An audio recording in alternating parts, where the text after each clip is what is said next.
Alright, so here's another problem we can try.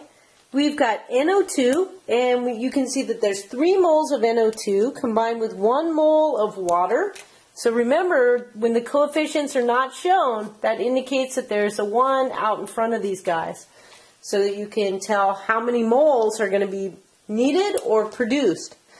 So we've got 3 moles of NO2 combining with 1 mole of water to produce 2 moles of our nitric acid and 1 mole of the NO gas. So our question is, how many grams of HNO3 are produced when 60 grams of NO2 completely reacts? So we know we can't do mass-to-mass conversions when we're talking about different compounds, because the mass of every compound is different, right? They have different atoms in there, and those atoms weigh different weights. So the relationship, again, that our equation is going to help us with is moles. So these all represent moles. So to do any comparisons within an equation and calculate how much is needed, we need to convert everything to moles. So the first thing we need to do, we want to find out how many grams of HNO3 are going to be produced. So that's what we want. So let's write what we want. We want HNO3 grams. How many of them are there? So that's what we want. We're starting with 60 grams of NO2. And so this would be very much like what we would do inside the laboratory experiment, right? We could go into the lab and we could measure out 60 grams of nitrogen dioxide, right? We could measure that out. That would be something we could do. To calculate then how many grams is going to come out in the product, we need to go from grams to moles, and then to moles of HNO3, and then back into grams of HNO3. So we've got to do a couple of different conversion steps. Our first conversion is to get this sucker into moles so that we can compare them in our recipe up here in the equation. So to go from grams to moles, what are we going to need to find? Hopefully all of you said the molar mass. So the first thing we're going to need to know is the molar mass of our nitrogen dioxide. So that's going to be 14 for the nitrogen, and then there's 2 oxygens at 16, giving us a mass of 46 grams for our nitrogen dioxide. So we can convert this then. Do we want grams or moles on top? We need to get rid of grams, so grams better go on the bottom. So our 46 grams should go on the bottom. 1 mole, again, of our NO2. So we have to remember what we're talking about. We're not talking about HNO3 yet. Is going to go into that equation. We'll see if we do that, we're going to end up canceling out our grams, and we're going to get moles of NO2. So we can calculate that and do that first calculation. So now we've calculated the moles.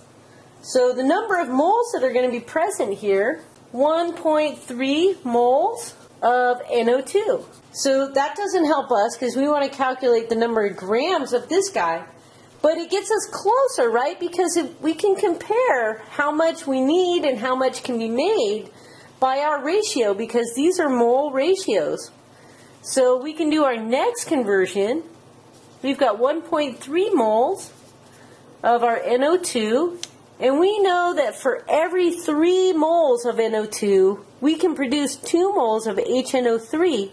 So we can use this 2 to 3 ratio as our conversion factors so that we can get moles of HNO3 from the number of moles that we're going to add to our reaction. So we want the moles of HNO3 to go on top because that's what we want to calculate. We want to cancel moles of NO2.